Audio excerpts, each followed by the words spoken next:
thank you for coming along. The weather is bought by the Stronger in Europe campaign. If Boris Johnson was here, it would be raining. I can't prove that scientifically, but we all know on a gut instinct that this is true. Anyway, I went out to the Greek island. You probably know the Greek islands. You might have been there yourself. One of those islands down there in the Aegean, and it was beautiful sun. It was just like Barrow. Weather was exactly like that. I think it was modelled on you. And so we went out. It was a volcanic area. Went out in a big ship.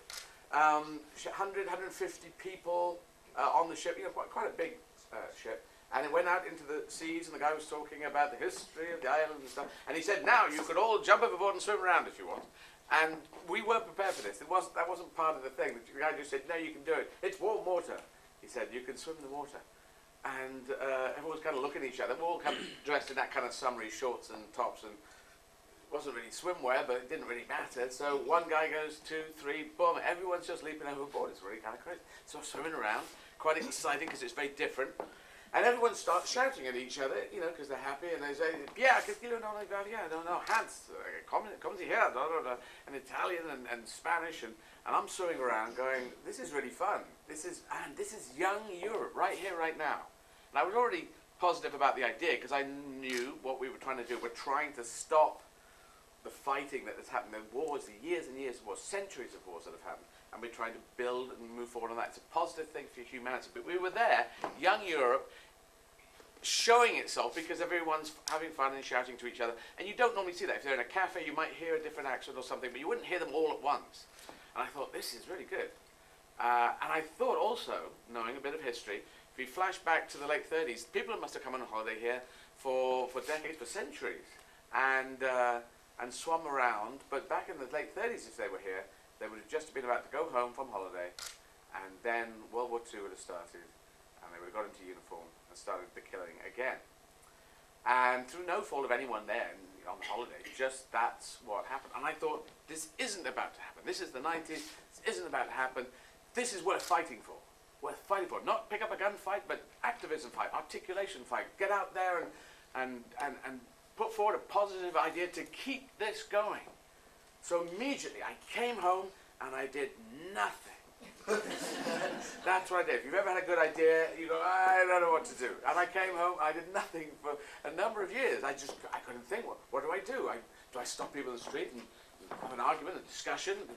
They're not going to go into it. And the arguments for the idea of people coming together, to live together and work together in some shape or form, those arguments are more complex than the exit arguments, the pull away arguments, which are, who are these people? All the major experts, if you're talking about the whole economy of the country, it does look like Brexit means recession. If you think about it, Brexit's almost an anagram of recession. You get add an extra couple of S's in there, and recession, it's almost the same word. They're not even arguing on that. If you've noticed the news, it's just turned into an immigration fight. They're not even mentioning it because they couldn't come up with what the model was. Michael Gove said we could be like Albania. The Prime Minister of Albania said, well, we're trying to join the European Union. So that didn't work. Boris Johnson, I think, said Canada. Some other people said Iceland. No one's come up with the system, and no expert. The governor of the Bank of England says we will probably go into recession if we pull out. The head of the CBI, you've got the World Trade Organization, the IMF. Barack Obama says don't go, you'll go to the back of the queue on negotiation. Hillary Clinton backed him up. Donald Trump said, why don't you go and live on the moon? Donald Trump is on the Brexit side. So if you really like Donald Trump and what he's saying in this very extreme way, he's with those Brexit guys. So my question is, if you could look back to yourself at 18, what piece of advice would you give yourself? If I could look back to myself at 18, what piece of advice would I give myself? Knowing what you know now.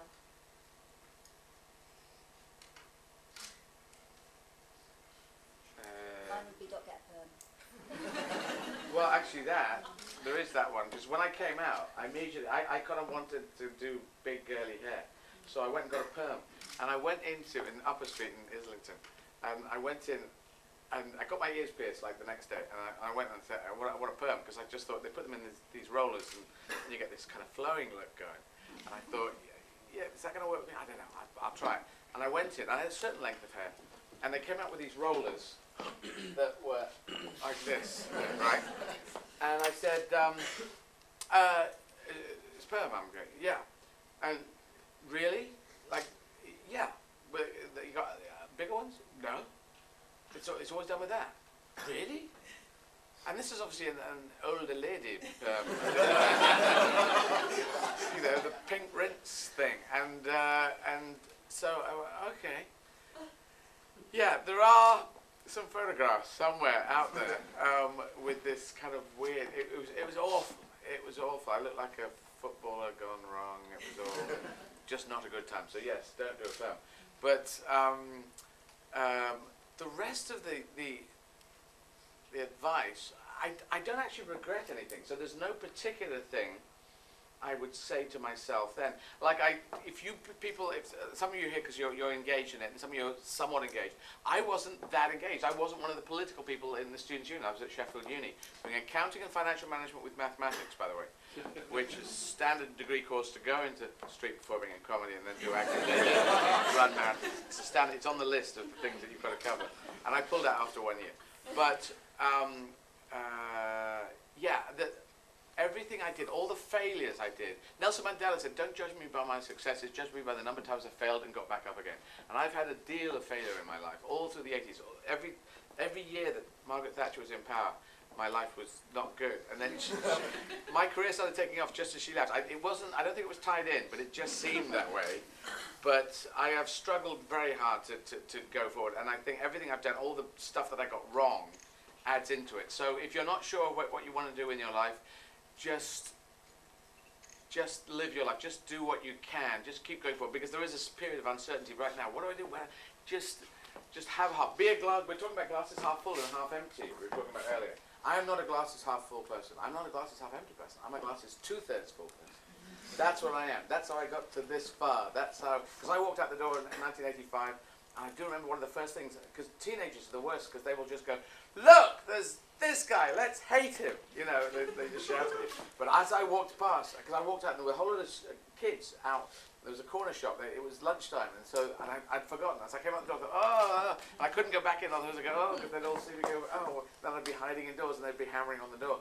So I had to come out and be brave, and I just walked straight through all these teenagers, looking not quite as put together as today, and the only thing they said was, look, he's wearing leg warmers. And as I walked away, I thought, that's all you're going to say? That's amazing. You're going to say worse than that. But my leg warmers took the thing. I don't know quite what that says, but it just said, yes, glasses 2/3 full person. I am that. I just say, go for your dreams. I've got a motto, if you shoot for the stars, you can reach the moon. And that's what I believe in. I believe in going for it, having a dream, heading forwards. Surely that's the way for humanity. This will be a very key century, the 21st century. Everything will be decided in this century if we can put enough hope into the world rather than despair into the world. So that's why I say vote Remain, get registered, vote Remain, and let's have the opportunities that we've got in the European Union and make it